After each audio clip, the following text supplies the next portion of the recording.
Admiral Taemin stood on the bridge of the TES Defiance, looking out at the stars through the huge window. His hands were steady as he prepared to send a message that would change everything. Behind him, his crew worked quietly at their stations. They all knew what was about to happen. "Open all channels," Taemin said to his communications officer. "Send this message on every frequency the galaxy uses." The young officer nodded and pressed several buttons. A red light appeared on the main screen, showing that every ship, every station, and every world in known space could now hear them. Taemin took a deep breath and began to speak. "This is Admiral Taemin of the Terran Republic Navy. I speak for all of humanity and Earth. From this moment forward, the Galactic Empire is forbidden from entering our space. Any Imperial ship that crosses into Terran territory will be turned away or destroyed. This is not a request. This is a fact." He paused, letting his words sink in across the galaxy. For 200 years, the Empire has ruled through fear and violence. They have destroyed entire worlds and enslaved billions of people. They have taken what they wanted and killed anyone who said no, but they will not take Earth. They will not take our colonies. They will not take our freedom. Far away, on Luna Base, Hyunwoo nearly dropped his coffee when he heard the message. He was just a communications officer, but he knew how big this was. No one had ever told the Empire no before. Not like this. His hands shook as he started recording all the responses that came flooding in. Messages came from every corner of the galaxy. Some were angry. Some were scared. Many were hopeful. On the outer edge of human space, Captain Sora watched her screens from the bridge of the Swift Arrow. Her ship was small and fast, built for watching and reporting. Right now, she was watching something that made her heart race. 300 Imperial warships were coming toward them. The ships were huge, each one bigger than a city. They had guns that could destroy planets and shields that had never been broken. The Empire had sent them to teach humanity a lesson. "Captain," her censor officer said, "the Imperial fleet is 2 hours away from our border."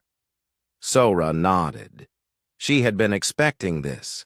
Earth's leaders knew the Empire would not accept their message. Quietly. They would come with guns and threats, just like they always did. "Send a message to Admiral Taemin," she said. "Tell him the Empire is coming. 300 ships, including 5 planet killers."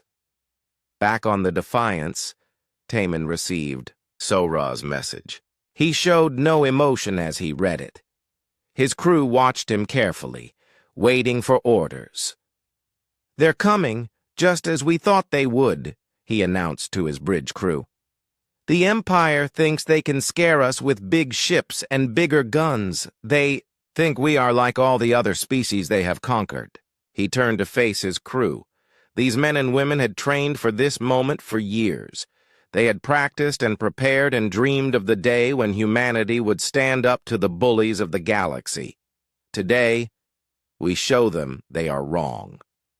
On the Imperial flagship Emperor's Will, Admiral Korthak laughed as he read the human message. He was a tall, thin alien with gray skin and cold yellow eyes. He had conquered 47 worlds for the Empire. To him, humans were just another weak species that needed to learn their place. "Terran territory," he said to his officers. "These monkeys think they own space now. We will teach them what happens to species that forget their place in the galaxy." His fleet moved forward like a wall of metal and death. Each ship was a masterpiece of Imperial engineering. Their weapons had destroyed the fleets of 100 worlds. Their armor had never been broken by enemy fire. But as they crossed the invisible line that marked the edge of human space, something strange happened. "Sir," one of Korthak's officers said. "Our sensors are picking up something unusual." "What kind of something?" Korthak demanded. "I'm not sure, sir. There are objects appearing all around us, big objects." On Luna Base, Hyunwoo watched his screens as reports came in from across the galaxy. Everyone was watching what would happen next. The reptilian Velkari whispered prayers in their hidden temples. The crystal beings called the Nethys hummed songs of hope. Even the proud warrior clans of the Outer Rim waited to see if the humans were as brave as they claimed to be. "Have the humans lost their minds?" one message asked. "Are they really going to fight the Empire?" asked another. "Maybe they have secret weapons," suggested a third. Hyunwoo knew the answer to that last question. Humanity did have secret weapons. They had been building them for 50 years, ever since they first learned about the Empire. While other species had tried to hide or run, humans had prepared to fight. Admiral Tae-min stood calmly on his bridge as reports came in. The Imperial fleet had crossed into human space, just as everyone knew they would. It was time to show the galaxy what humanity had been working on. "Activate the grid," he said quietly. All around the Imperial fleet, space itself seemed to come, alive. Huge metal structures appeared where there had been empty darkness before. They were as big as moons, covered in weapons and shields and sensors. They had been hiding, waiting for this moment. Admiral Korthak stared at his screens in shock. In just a few seconds, his fleet had gone from being the hunters to being the hunted. The humans had surrounded them with defenses that shouldn't exist. "How did they build all this without us knowing?" he demanded. His officers had no answer. The Empire's spies were everywhere, or so they thought. But somehow, humanity had built a network of battle stations right under their noses. On the TS Defiance, Taemin opened a channel to the Imperial fleet. "Admiral Korthak," he said, "you have entered Terran space without permission. You have 30 seconds to turn around and leave." Korthak's face appeared on the screen. He was angry and embarrassed. No one had ever spoken to him like this before. "You dare threaten the Empire," he shouted. "We will crush your pathetic defenses and burn your worlds to ash." Taemin's expression did not change. 20 seconds, he said calmly. The Imperial ships began to power up their weapons. Their crews prepared for battle. They had never lost a fight before, and they did not plan to start now. 10 seconds, Taemin announced. Across the galaxy, billions of beings watched and waited. This was the moment that would decide the future. Would the Empire continue to rule through fear, or would someone finally stand up to them? "Time's up," Taemin said. He turned to his weapons officer, a young woman named Jinnah who had trained her whole life for this moment. "Jinnah," he said, "show them what humans can do." Jinnah smiled and pressed a single button. The battle for the galaxy's future was about to begin. Jinnah's finger pressed the button, and space lit up like a newborn star. The human defense platforms came alive all at once. Weapons that had been hidden for decades finally showed themselves.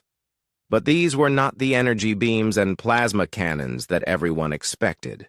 These were something else entirely. From each platform, long metal rods shot out into space. They looked simple, almost harmless.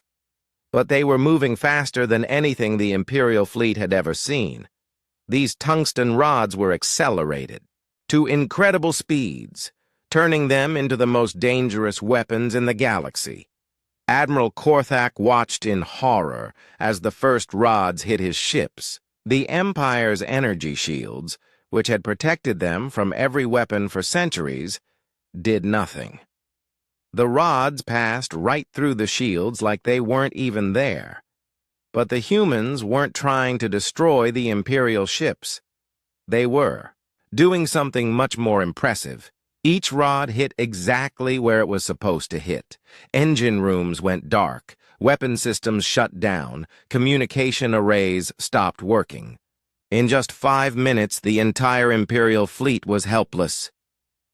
"Impossible," Korthak whispered. "Our shields should stop anything."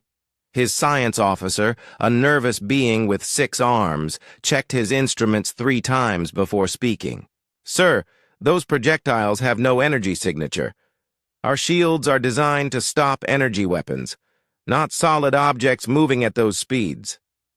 On the orbital fortress called Bulwark, Jinnah watched her screens with satisfaction. She had spent years designing this attack system. While the Empire focused on bigger and better energy weapons, humans had gone back to basics. Sometimes the simplest solution was the best one. "All targets disabled," she reported to Admiral Tae-min. "No Imperial ships destroyed, no Imperial lives lost." That was important. Humanity wanted to show strength, not cruelty.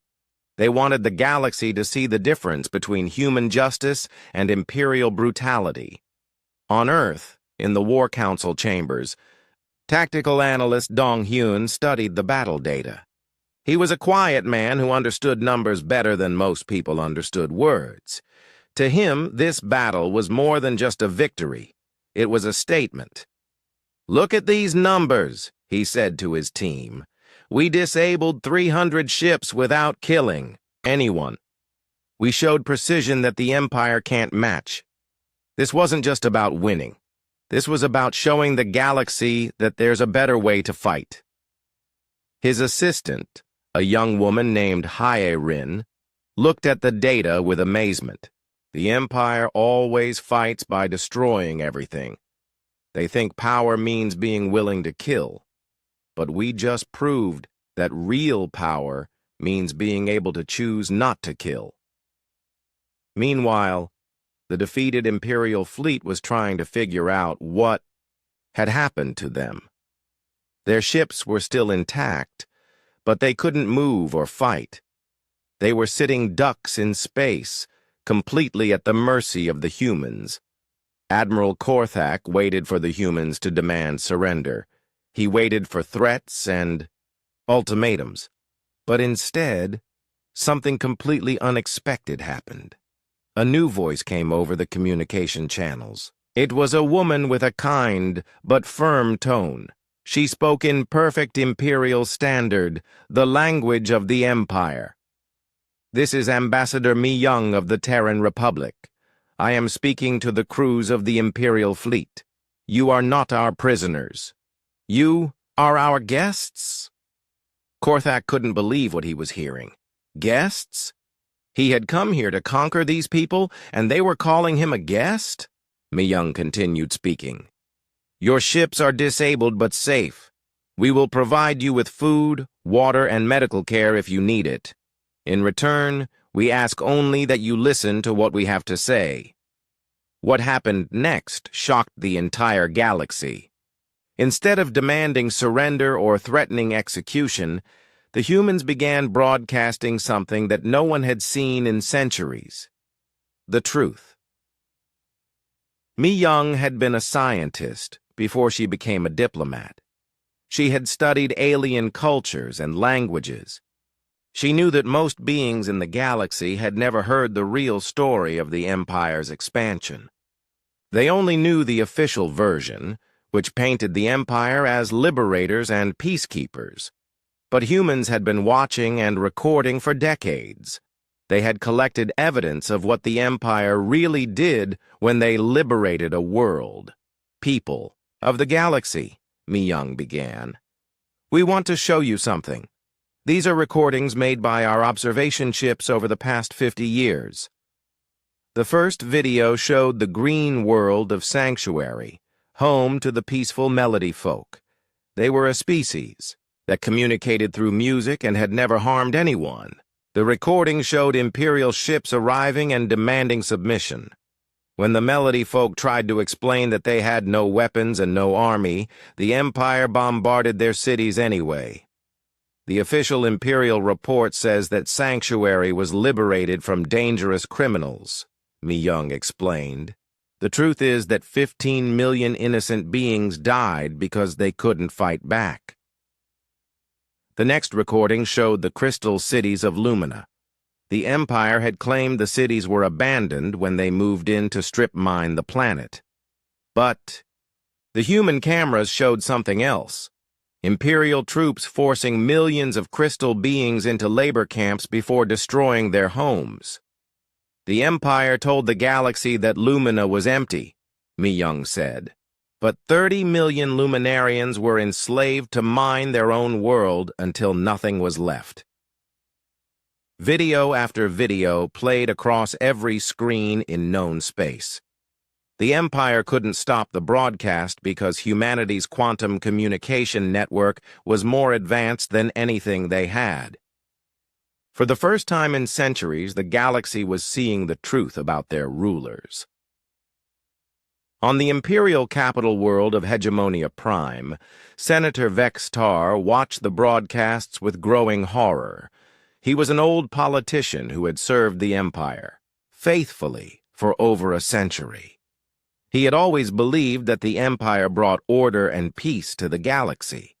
But now he was seeing records of genocide, slavery, and destruction carried out in the Empire's name. Worlds stripped bare. Species driven to extinction. Billions of beings murdered for the crime of being different. "This can't be real," he whispered to his aide. "The Empire protects people. We bring civilization to primitive worlds." His aide, a young being named Koltar, looked at him with sad eyes. "Sir, I've seen some of these things myself. When I was a child, my homeworld was liberated by the Empire. My family was told we were being relocated for our own safety. I never saw them again." Senator Vex-Tar felt his world crashing down around him. Everything he had believed in was a lie. Across the galaxy, similar scenes were playing out on thousands of worlds. Beings who had served the Empire faithfully were learning the truth about what they had been serving. Some refused to believe it. Others became angry. Many began to cry. But some began to feel something that hadn't existed in the galaxy for a very long time. Hope. On the mining world of Kepler 442b, the enslaved Velkari workers watched the human broadcasts in secret. They had always known the truth about the Empire, but now the whole galaxy was learning it too. "Maybe," one old Velkari whispered to his friends, "maybe things can change.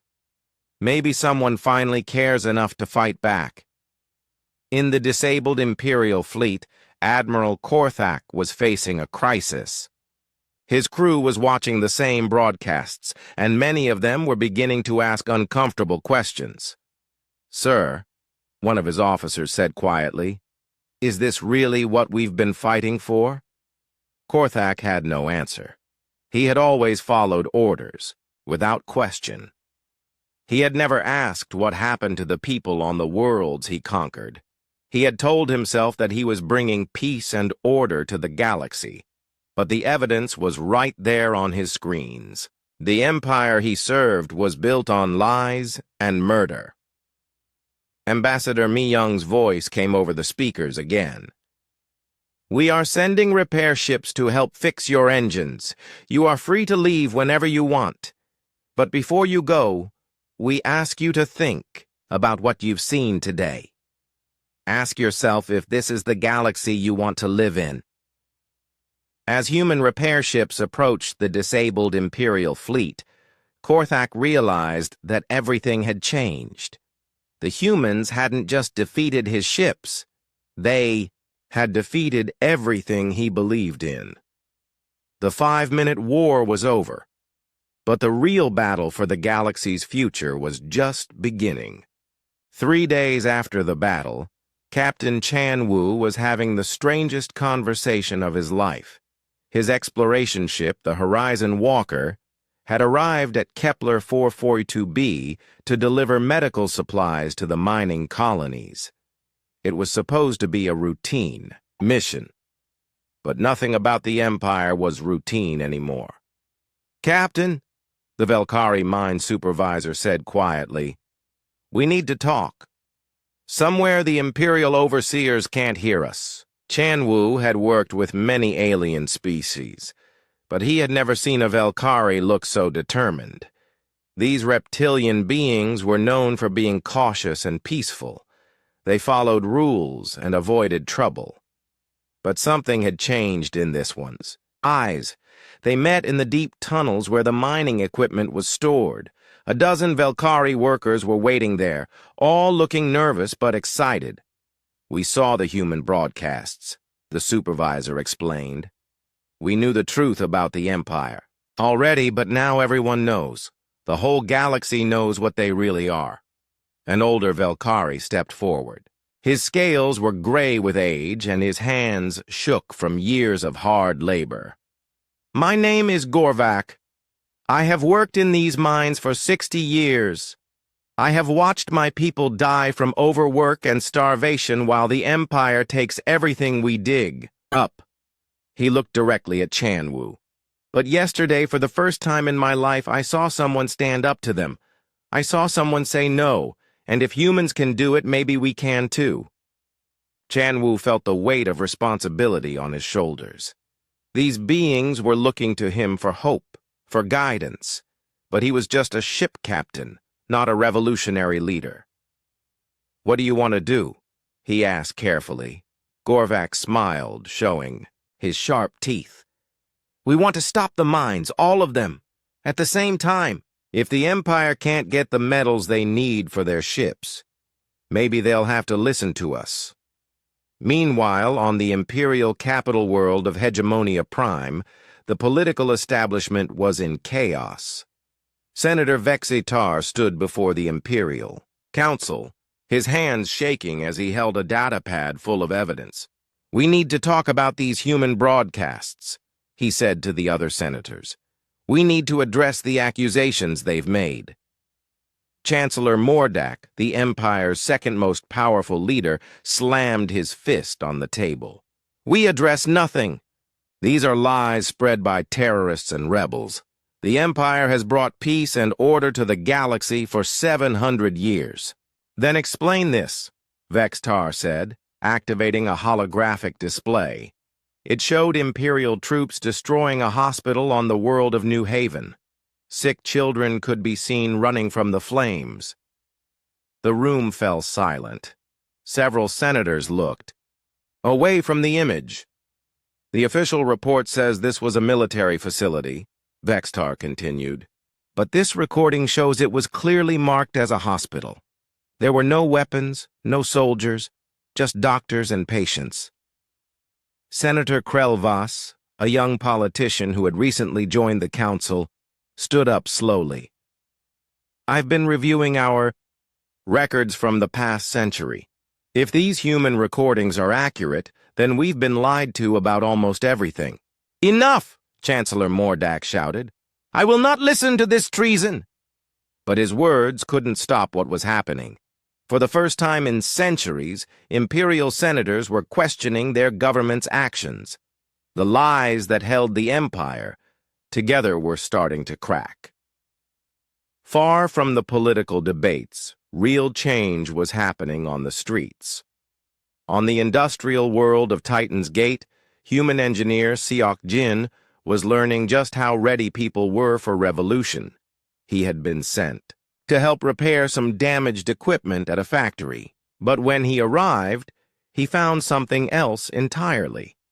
A secret meeting of workers from a dozen different species. "Are you the human?" asked a tall, blue-skinned being named Yeltar. "We've been waiting for you." Seok Jin was confused. "I'm just here to fix some machines. I don't know anything about a meeting." Yeltar smiled. "Maybe not, but your people started something when they stood up to the Empire. Now we want to join in. The meeting was taking place in an old storage building on the edge of the city. Workers from factories across the planet had gathered to plan something that had never been attempted before. A coordinated strike across multiple worlds. "The Empire needs our factories to build their ships," explained a crystal being named Thrin. "Without us, they can't maintain their fleet. Without their fleet, they can't control the galaxy." An insect-like worker named Zek clicked his mandibles in agreement. "My people have been counting Imperial supply ships. If we can stop production for just 1 month, their military will start running out of spare parts." Seok Jin realized he was witnessing history. These beings were planning to risk everything for a chance at freedom, and somehow humanity's example had given them the courage to try. "What do you need from me?" he asked. "Help us coordinate," Yeltar said. "Your quantum communication technology can let us talk to workers on other worlds instantly. We can plan a shutdown that the Empire can't stop because they won't see it coming. While workers planned their rebellion, another kind of resistance was taking shape in the shadows." Commander Hana guided her stealth ship, the Ghost Protocol, through an asteroid field toward an Imperial prison station. Her mission was simple but dangerous: rescue political prisoners and broadcast their stories to the galaxy. The Empire had thousands of beings locked up for the crime of speaking out against Imperial rule. Many of them had been imprisoned for decades. "Sensors show 200 life signs in the prison section," reported her pilot, a young officer named Jun-Ho. "Most of them are in the high-security wing." "Any guards?" Hana asked. 50 Imperial soldiers. They're not expecting any trouble." Hana smiled grimly. The Empire's biggest weakness was their arrogance. They never expected anyone to attack their facilities because no one had ever dared to try. The Ghost Protocol was humanity's most advanced stealth ship. It could become invisible to sensors and move through space without making any detectable noise. The Empire's guards would never see them coming. "Take us in," Hana ordered. "Let's give these prisoners something they haven't had in years: hope." The rescue operation took exactly 37 minutes. Human soldiers moved through the prison like ghosts, stunning guards and freeing prisoners. Most of the rescued beings were so shocked they couldn't speak. They had given up hope of ever seeing freedom again. But the real impact came when Hana began broadcasting their stories. One after another, former prisoners told the galaxy about life in Imperial prisons.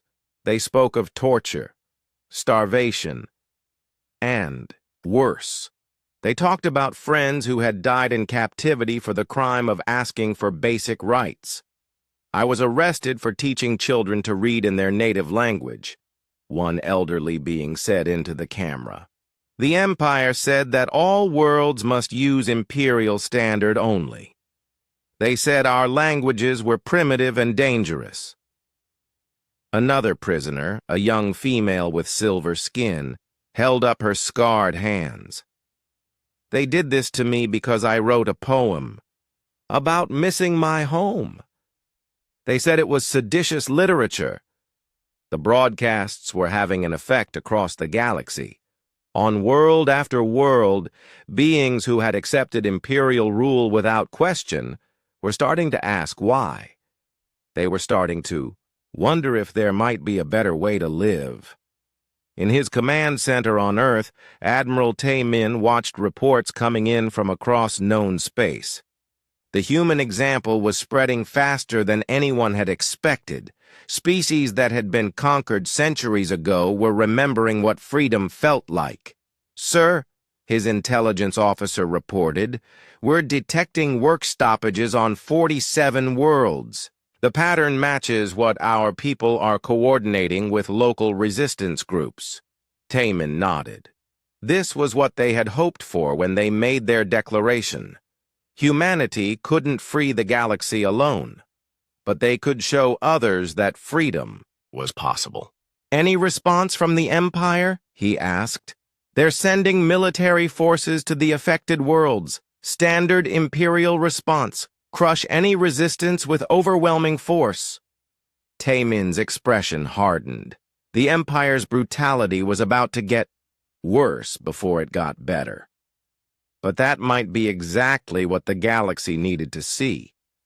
Make sure our people are ready, he said. When the Empire starts hurting innocent beings for wanting freedom, we need to be there to help them. The sparks of rebellion were spreading across the galaxy. Soon they would become a fire that even the Empire couldn't put out. Emperor Malthus had ruled the galaxy for 400 years. In all that time, no one had dared challenge his authority.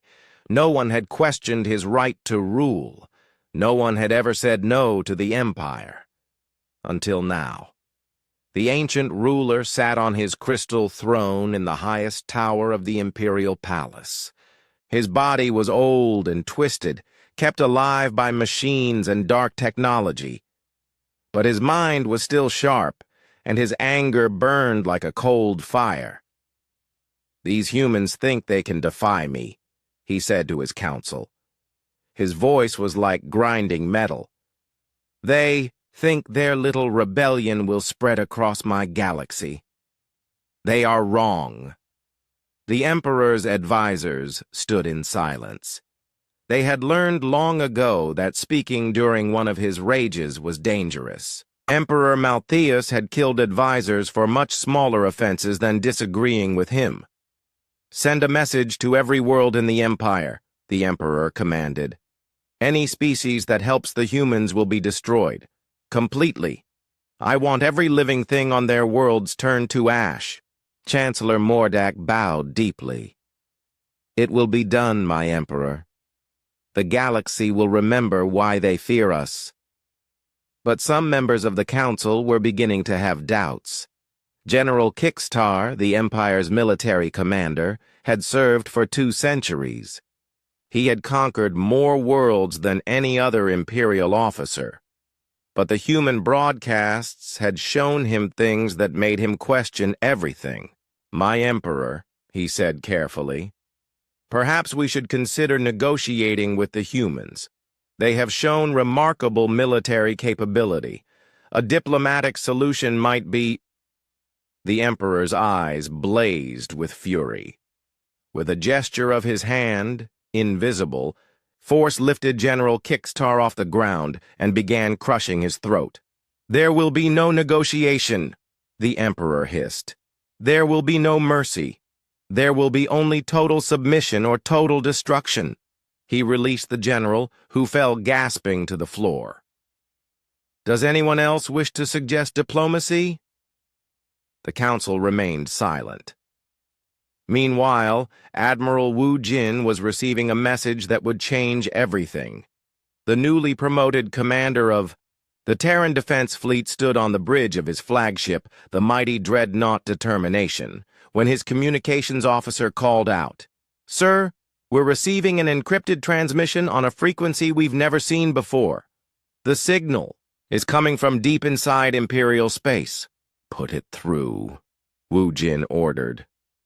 The holographic display showed a figure in a hooded cloak. When she spoke, her voice was melodic and strange, unlike any species the humans had encountered before. "I am Princess Lyratai of the Ethereal Collective," the figure said. "My people have served the Empire for 3 centuries, but we have grown tired of serving monsters. We wish to offer information in exchange for protection." Wu Jin knew this could be a trap. The Ethereal Collective was one of the Empire's most powerful client species. They controlled the Empire's communication networks and spy systems. If they were truly willing to rebel, it would be a massive blow to Imperial power. "What kind of information?" he asked.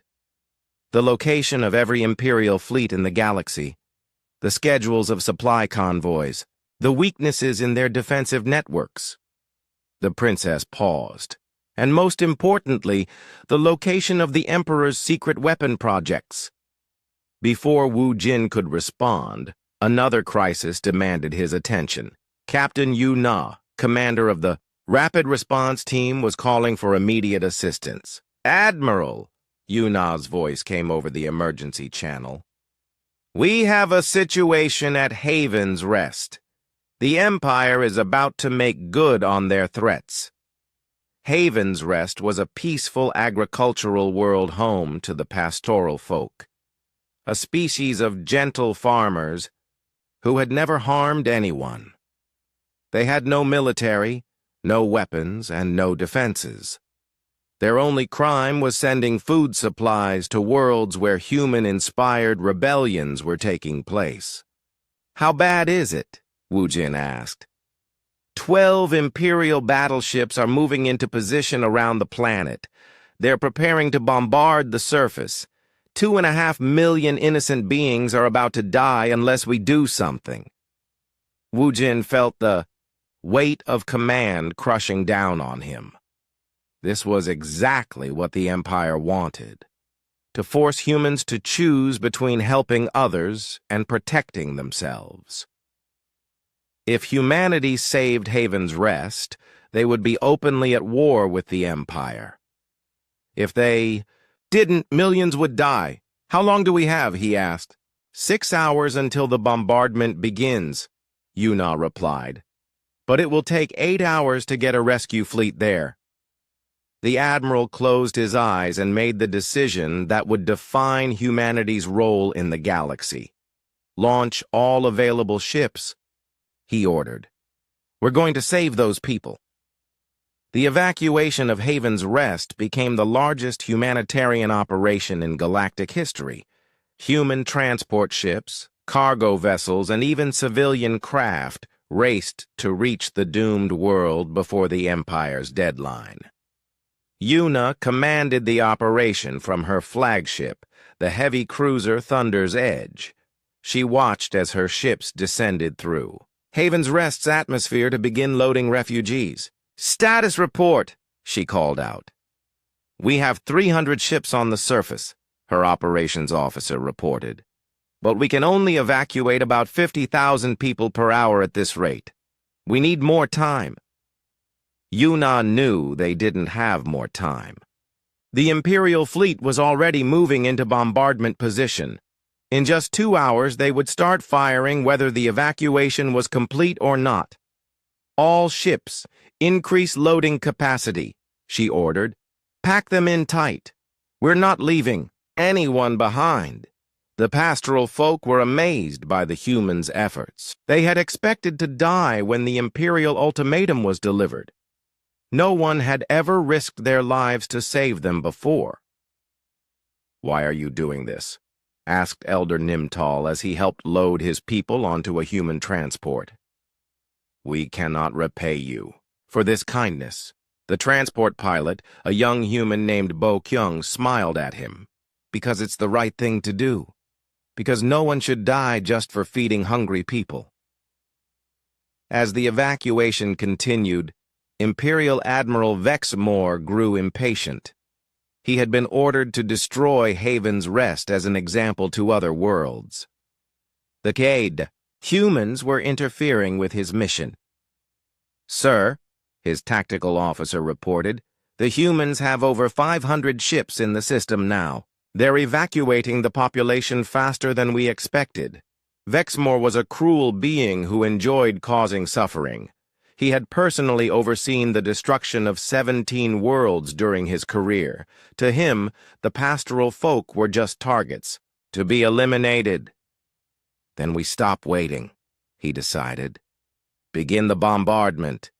If the humans want to save these creatures, they can die with them." The first Imperial shots lit up space like deadly fireworks. Plasma beams designed to melt planetary surfaces streaked toward Haven's Rest, but they never reached their target. Human defense ships positioned themselves between the Imperial fleet and the planet. Ships like the Thunder's Edge used their advanced shields to absorb the Empire's weapons fire. "All defensive ships form a protective shell around the evacuation zone," Yuna ordered. No Imperial shot gets through. What followed was a running battle unlike anything the galaxy had ever seen. Imperial ships tried to break through the human defensive line, while evacuation transports continued loading refugees below. Human fighters danced between massive Imperial battleships, using their speed and agility to distract the enemy guns. Captain Jae Sung, commanding the heavy cruiser Thunder's Edge, found himself face to face with an Imperial dreadnought. The enemy ship was 3 times the size of his vessel and had enough firepower to destroy a moon. "Sir," his weapons officer said, "their shields are too strong. Our conventional weapons can't penetrate them." Jae Sung smiled grimly. "Then we don't use conventional weapons."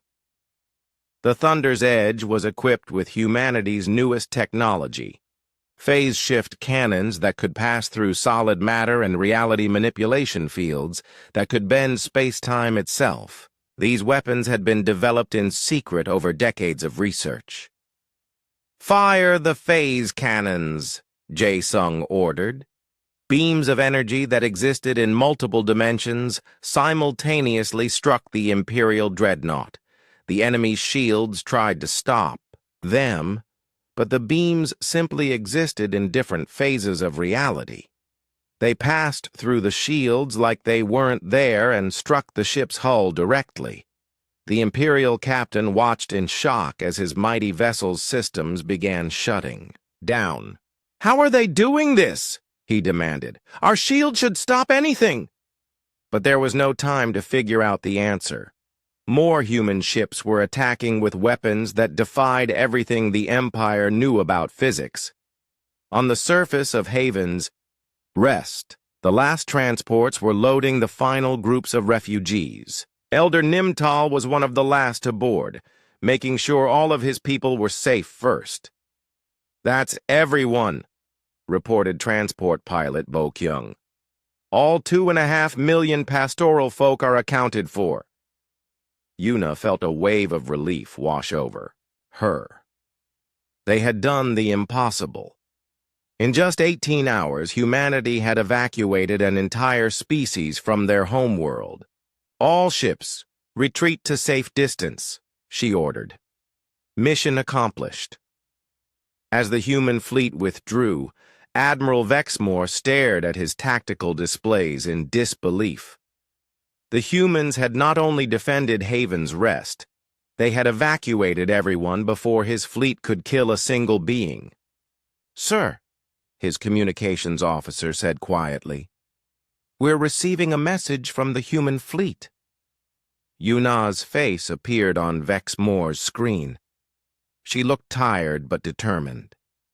"Admiral Vexmore," she said, "the people of Haven's Rest are now under the protection of the Terran Alliance. If you want to hurt them, you'll have to go through." The evacuation of Haven's Rest changed everything.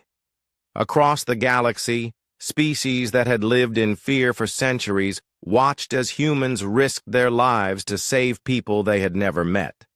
The message was clear. No one had to face the Empire alone anymore. Secretary Kyung-soo stood in the Great Hall of Luna Base, looking out at representatives from 43 different species. Some walked on 2 legs, others on 4 or 6. Some breathed oxygen, others methane. Some were made of flesh, others of crystal or energy. But they all had one thing in common. They were tired of being afraid. "Welcome to the first Galactic Liberation Conference," Kyung-soo said into the translation devices that would carry his words to every being present. "We are here because someone finally said what we have all been thinking. The Empire's rule must end." The response was immediate and overwhelming. Beings who had never spoken publicly against the Empire stood up and began sharing their stories. The pastoral folk elder Nimtal spoke about watching his world burn. A Velkari mine worker named Gorvak talked about decades of slavery.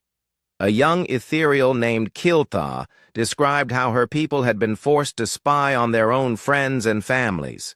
"For too long we have suffered in silence," said Ambassador Threlvan of the Crystalline Confederacy. "But the humans have shown us that silence is not safety.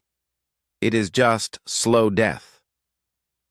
In the medical bay of Luna Base, an extraordinary being watched the conference through a neural link. Her name was Su Jin, and she was the first human to undergo Velkari neural enhancement. The process had been dangerous and experimental, but it allowed her to interface directly with alien technology. Su Jin's enhanced mind could process information from dozens of different computer systems at once.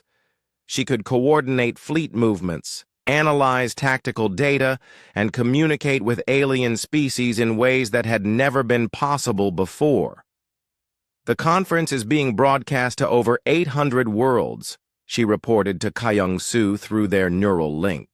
"Response is positive on all fronts. More species want to join than we ever expected." But not everyone was celebrating. In a secure conference room, Fleet Commander Min Ho was dealing with the first major crisis of the new alliance. "They want to execute the Imperial prisoners," Min Ho reported to the Human Leadership Council. "The hegemony of Core is demanding the right to try Imperial war criminals according to their own laws. The hegemony of Core was a warrior species that had been brutally oppressed by the Empire for over a century. Their homeworld had been strip-mined, their culture nearly destroyed. Their anger was understandable, but their solution was not acceptable to humanity."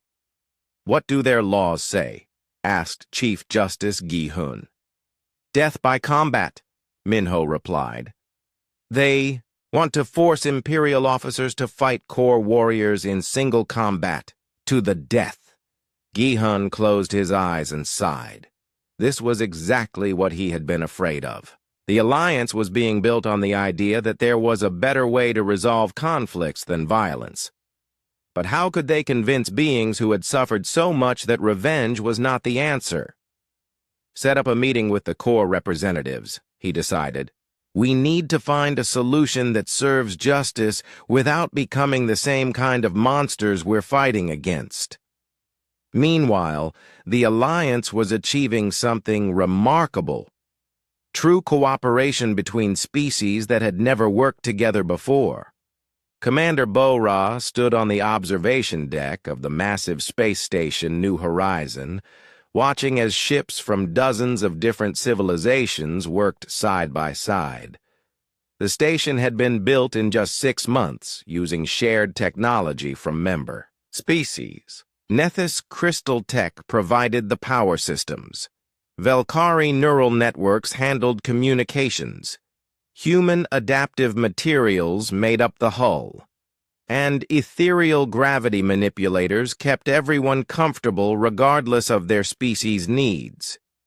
"It's beautiful," said Dr. Yeltar, a blue-skinned scientist who had helped design the station's life support systems.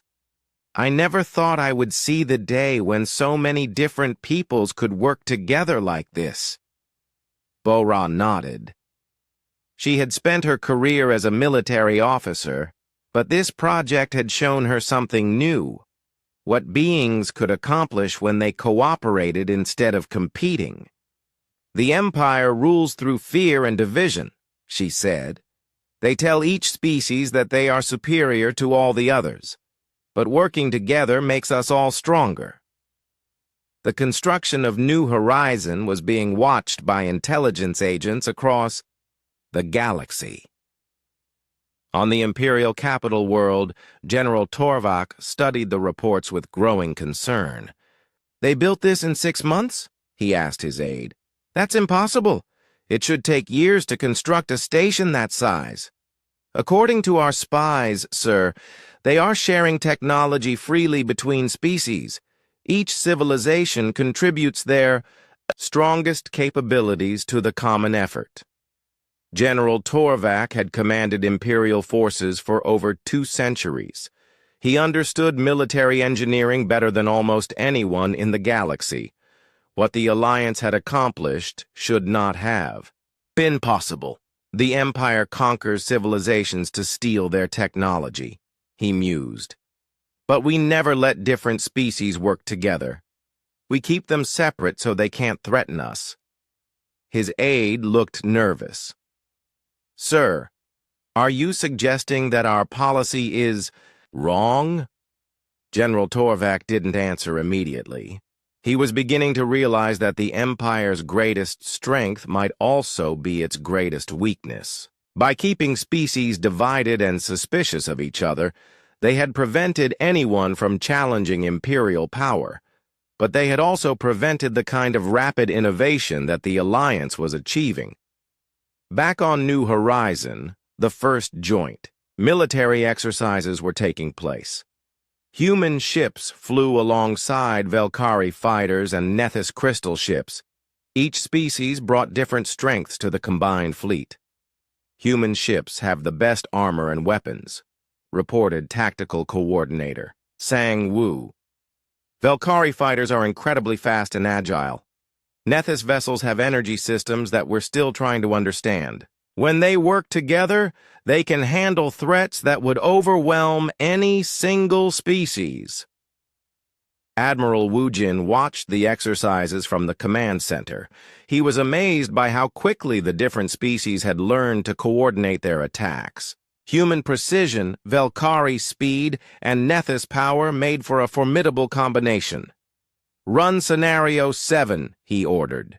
Simulated Imperial fleet attack.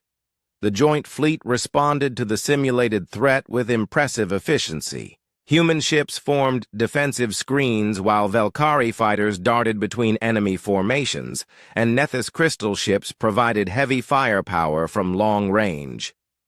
Target eliminated, Sang Wu reported. Total time, 4 minutes, 37 seconds. That's faster than any single species fleet could manage. But even as the Alliance grew stronger, its first real test was approaching. Intelligence reports indicated that the Empire was massing forces for a major offensive. They weren't going to let the rebellion continue unchallenged. Princess Lyratai materialized as a hologram in the Alliance command center. Her people's technology allowed her to communicate across vast distances instantly. The Empire is preparing. Something called Operation Cleansing Fire, she reported. They plan to attack Alliance worlds simultaneously. The goal is to break your coalition before it can grow any stronger. Admiral Wu Jin studied the tactical data she provided. The Empire was committing enormous resources to this operation, over 2,000 ships, including their most powerful dreadnoughts. They're not just trying to defeat us, he realized. They're trying to make an example of us. Show the galaxy what happens to anyone who defies Imperial rule. Secretary Kyung-Soo called an emergency session of the Alliance Council. Representatives from all member species gathered to discuss their response to the Imperial threat. We have a choice, he told the assembly. We can scatter and hide, hoping the Empire will leave us alone. Or we can stand together and fight for the galaxy we want to build. The response was unanimous. Species after species stood up to declare their commitment to the Alliance. The pastoral folk, despite having just lost their homeworld, offered to serve as medical personnel. The Velkari workers pledged to keep Alliance ships supplied and repaired. Even the peaceful Melody folk, who had never fought anyone, volunteered to serve as communications specialists. We are not the same beings who cowered before the Empire just months ago, declared Elder Nimtal. We have remembered what it means to be free, and we will not give up that freedom without a fight. Chief Justice Gi Hun stood before the core delegation in a private meeting room. The warrior beings towered over him, their scaled skin marked with ritual scars and their eyes burning with barely controlled rage. You ask us to forgive those who murdered our children, said War Chief Brakthar. You ask us to show mercy to beings who showed us none. Gi-hun nodded respectfully. I ask you to be better than they are. The Empire rules through fear and violence. If we use the same methods, how are we different from them? Because we are the victims, Brakthar roared. We have the right to justice. Yes, Gi-hun agreed. But justice and revenge are not the same thing. Justice seeks to prevent future harm. Revenge only creates more pain. He activated a holographic display showing various Alliance worlds. Look at what we've built together. Former enemies working side by side. Species sharing their greatest secrets to help each other. This is what your children died for. The chance to build something better. War Chief Brakthar was silent for the intelligence Princess Lyratai provided changed everything. Hidden deep in Imperial space was a massive shipyard complex called the Foundry. According to her data, this single facility produced nearly half of all Imperial warships. Admiral Tae-Yang stood before the Alliance War Council, studying the holographic display of the target. The Foundry was protected by 3 layers of defense platforms, a patrol fleet of over 100 ships, and the most advanced security systems in the galaxy. This is suicide, declared Admiral Krentok of the Velkari fleet. The Foundry is in the heart of Imperial space. We'd have to fight through half their navy just to reach it, which is exactly why they won't expect us to try, replied Tae-Yang calmly. The Empire's greatest weakness has always been their arrogance. They think no one would dare attack their core systems. Dr. Ye Jin, a former archaeologist who had become one of the Alliance's best strategic minds, pointed to another part of the display. There's something else we need to consider.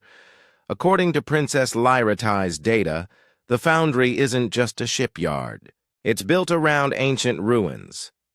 The room fell silent. Ancient ruins meant technology that predated the Empire. Technology that might explain how the Empire had become so powerful in the first place. What kind of ruins? Asked Secretary Kyung-Soo. The remains of a civilization called the Architects, Ye-Jin explained. According to the historical records I've been studying, they were a peaceful species that developed incredible technology. They could manipulate matter at the molecular level and travel between dimensions. What happened to them? Someone asked. Ye-Jin's expression darkened. The same thing that happened to 200 other species. The Empire destroyed them and stole their technology. Admiral Tae-Yang made his decision. We're going to hit the Foundry, not to destroy it, but to capture it. If we can get control of their production facility and access those ancient ruins, we might find something that can help us end this war. The mission would require a small, elite strike force. Too many ships would be detected long before they reach the target. Too few ships wouldn't be able to overcome the defenses. Captain Sang-Woo was chosen to lead the cyber warfare team. His job was to hack into the Imperial computer systems and disable their defenses from the inside. It was the most dangerous part of the mission, requiring him to interface directly with alien technology that could fry his brain if something went wrong. The Imperial security systems are more advanced than anything we've faced before, he explained to his team. They use biological computers that can think and adapt. We're not just fighting machines, we're fighting artificial minds. Lieutenant Nae Young was selected as the mission's fighter pilot. Her ship was equipped with captured Imperial stealth technology, making it nearly invisible to enemy sensors. Her job was to provide air support for the ground teams and evacuate them if the mission went wrong. Remember, Admiral Tae-Yang told his strike force as they prepared to depart, we're not trying to be heroes. We get in, capture the facility, download everything we can from their computers, and get out. This isn't about glory. It's about giving the Alliance the tools we need to win. The journey to the Foundry took 3 days through hyperspace. The strike force traveled in a single ship disguised as an Imperial transport. Thanks to intelligence provided by Princess Lyratai, they had all the correct authorization codes and security clearances. As they approached the massive shipyard complex, the team got their first look at the scale of Imperial industry. The Foundry was the size of a small moon, with construction bays that could build ships as large as cities. Thousands of workers moved through the facility, most of them enslaved beings from conquered worlds. "My God," whispered Dr. Yejin as she studied the readings. "The energy output from this place is incredible. Whatever technology they found in those ruins, it's powering this entire complex." The ancient ruins were visible at the center of the facility, protected by layers of Imperial construction. Strange geometric patterns covered the alien structures, and energy readings showed they were still active after thousands of years. "Those patterns," Yejin said excitedly. "I've seen them before in my research. The architects used mathematical equations as a form of art. Those aren't just decorations, they're instructions." Captain Sangwoo began his cyber assault as soon as they docked with the facility. Using neural interface technology adapted from Velkari designs, he connected his mind directly to the Imperial computer network. What he found horrified him. "Admiral," he called out, his voice shaking. "You need to see this. The Imperial databases, they have records of every species they've destroyed. Not just the official count, the real number." The data was staggering. The Empire hadn't destroyed 200 species. They had wiped out over 800 civilizations, entire stellar. Regions had been emptied of life, their populations murdered or enslaved. "There's more," Sangwoo continued. "They're keeping genetic samples of all the extinct species. They plan to recreate them as slave races once they've conquered the entire galaxy." Admiral Tae Yang felt sick. The Empire wasn't just evil.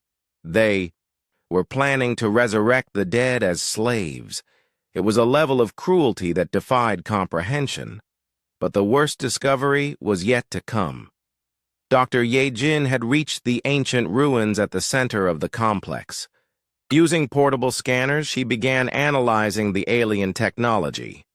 What she found changed everything she thought she knew about the Empire.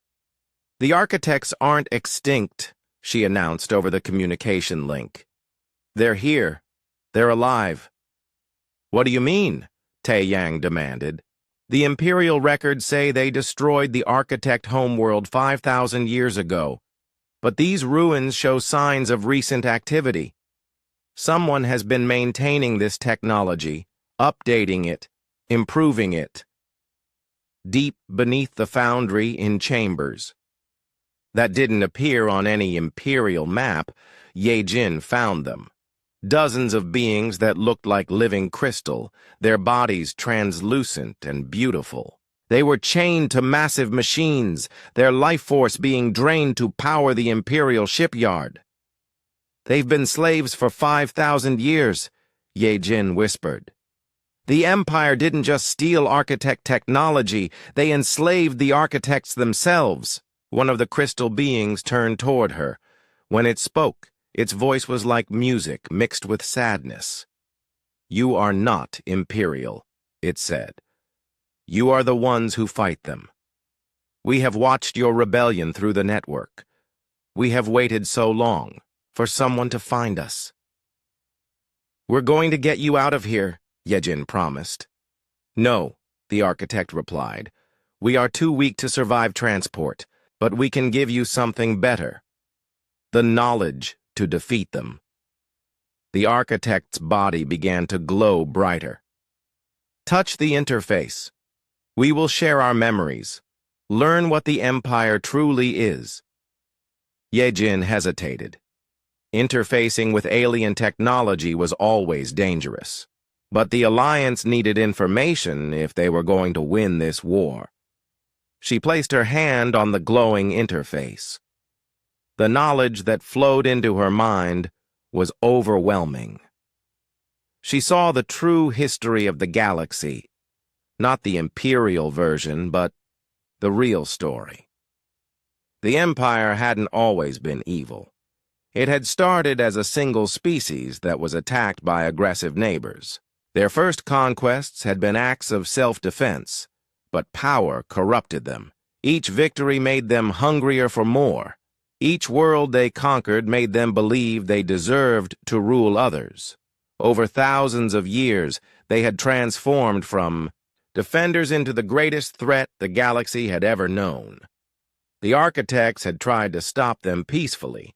They had offered to share their technology, to help build a better galaxy where all species could thrive together. The Empire's response was to attack their homeworld and enslave the survivors. But there is hope, the architect told her. Our technology responds to intention, not just knowledge.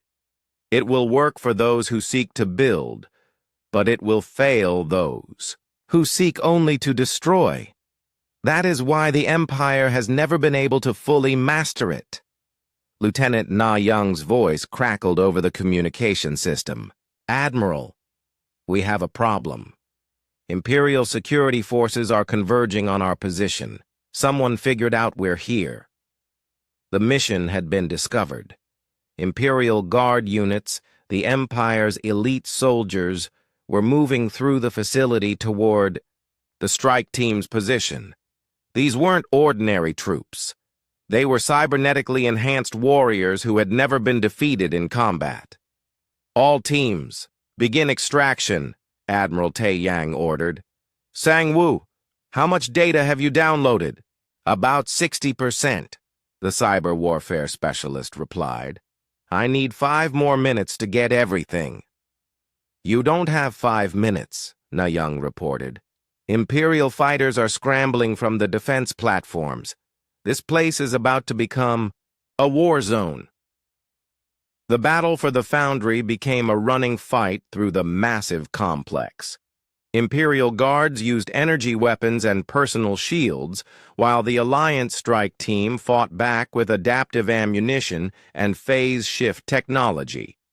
Captain Sang-Woo continued his data extraction even as explosions rocked the facility around him. Every second of delay meant more information that could help the Alliance, but it also meant a greater chance of capture or death.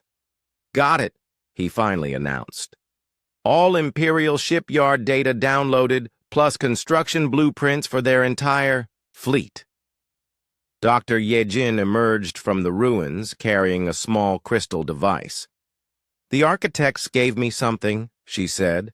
They called it Emperor Maltheus stood before his ultimate weapon with cold satisfaction. The planet killer was the size of a small moon, bristling with enough firepower to destroy entire worlds. He had built it in secret over decades, waiting for the right moment to use it. That moment had come. Your target is Earth, he told the weapons commander, Admiral Zexcool, the homeworld of the human species. When their planet is ash, their rebellion will crumble.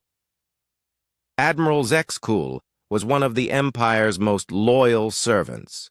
He had destroyed 17 worlds during his career and felt no guilt about any of them. To him, rebellious species were like diseases that needed to be cut out before they could spread. It will be our honor to serve, my Emperor, he replied. How much of the human fleet should we expect to face? The Emperor's twisted features showed something that might have been a smile. All of it. The humans are too emotional to abandon their homeworld. They will gather every ship they have to defend Earth. We will destroy their entire civilization in a single battle.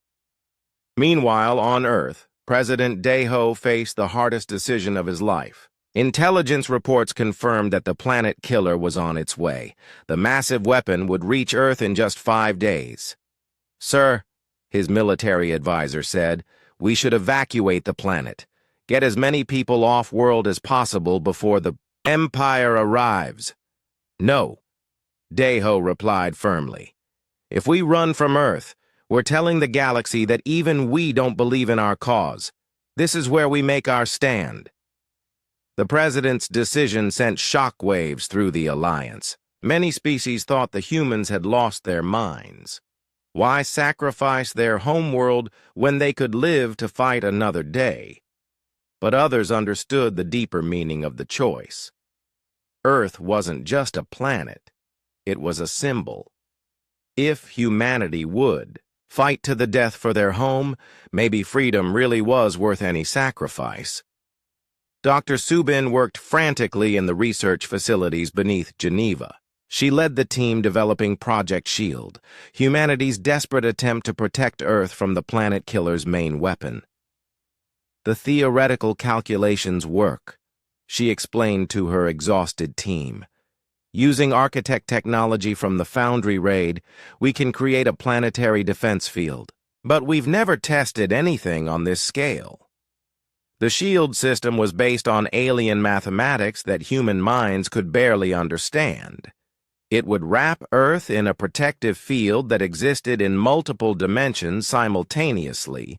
In theory, it could deflect any attack.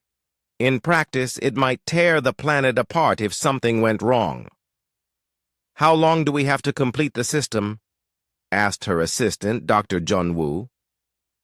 3 days, Subin replied. "The planet killer will be in firing range after that." Above Earth's atmosphere, Admiral Junho assembled the largest fleet in human history. Ships from every Alliance species had come to defend humanity's homeworld. The combined fleet numbered over 10,000 vessels, from massive human dreadnoughts to tiny Velkari fighters. "This is it," Junho announced to his captains. "Everything we've fought for comes down to the next few days. The Empire thinks they can break our spirit by destroying Earth. They're wrong." But even he wondered if courage would be enough. The planet killer was protected by an escort fleet of 2,000 Imperial warships. Intelligence reports suggested the weapon itself was armed with enough firepower to fight off entire fleets. In her laboratory, young scientist Hai Young prepared for a broadcast that would reach every world in the galaxy. She was unique in the Alliance, a hybrid created through genetic combination of human and alien DNA. Her existence proved that different species could literally become one. "People of the galaxy," she began, speaking into cameras that would transmit her words across known space. "In a few days, the Empire will try to destroy Earth. They think that by killing humans, they can kill the idea of freedom." Her image appeared on screens from the Imperial capital to the furthest mining colonies. Beings stopped their work to listen to this strange young woman who represented something new in the galaxy. "But freedom isn't something you can destroy with weapons," Hai Young continued. "Freedom lives in the hearts of everyone who refuses to bow to tyrants. It grows stronger every time someone says no to oppression. And it spreads every time people choose to help each other instead of hurting each other."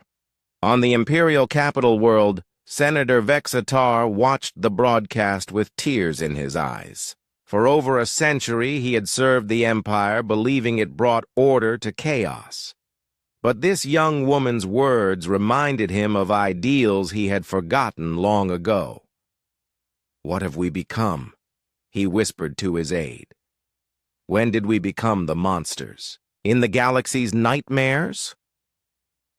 The planet killer emerged from hyperspace at the edge of the solar system like a metal moon of death. Its surface was covered with weapon ports, each one capable of destroying a city. At its center was the primary cannon, designed to crack planets like eggs. Admiral Zex Kuhl stood on the weapons bridge, looking at Earth through the view screen.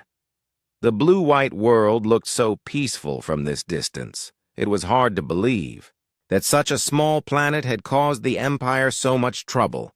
"Begin charging the primary weapon," he ordered. "Full power. I want to make sure there's nothing left but debris." The charging process would take 6 hours. During that time, the planet killer would be vulnerable to attack. But Zexakul wasn't worried. His escort fleet was more than enough to handle anything the Alliance could throw at him.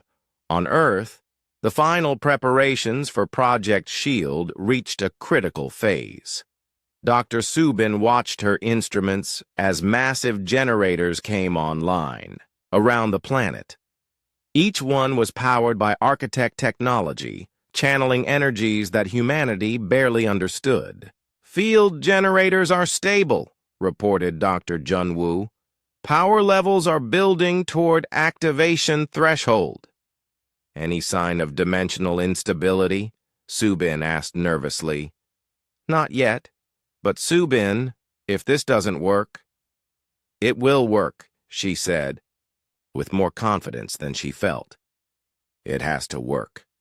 In space above Earth, the battle began as Imperial ships engaged the Alliance fleet.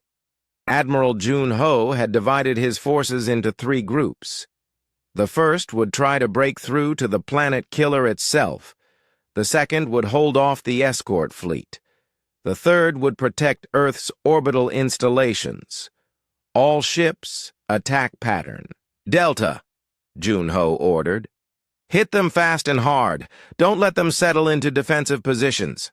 The space around Earth became a maze of laser fire and exploding ships. Human vessels used their advanced maneuverability to dart between larger Imperial ships. Valkyrie fighters swarmed around enemy battleships like angry insects. Nethys crystal ships provided long-range fire support with weapons that turned space itself into a weapon. But for every Imperial ship destroyed, 2 more seemed to take its place. The Empire had committed everything to this battle. They would either crush the rebellion here or lose the war entirely. Captain Taemin, now commanding the super-dreadnought Terran Pride, led a desperate assault on the planet killer's defenses. His ship was equipped with the most advanced weapons humanity had ever built, including experimental phase-shift cannons that could attack targets in multiple dimensions. "Target the planet killer's primary weapon," he ordered his crew. "If we can damage their main gun, we might be able to save Earth." The Terran Pride charged through a storm of enemy fire, its adaptive armor absorbing damage that would have destroyed any other ship. Behind it came a strike force of Alliance vessels, all racing to reach the planet killer before it could fire. But Admiral Zexakul was ready for them. "Activate the dimensional shields," he commanded. "Let's see how their fancy weapons work against that."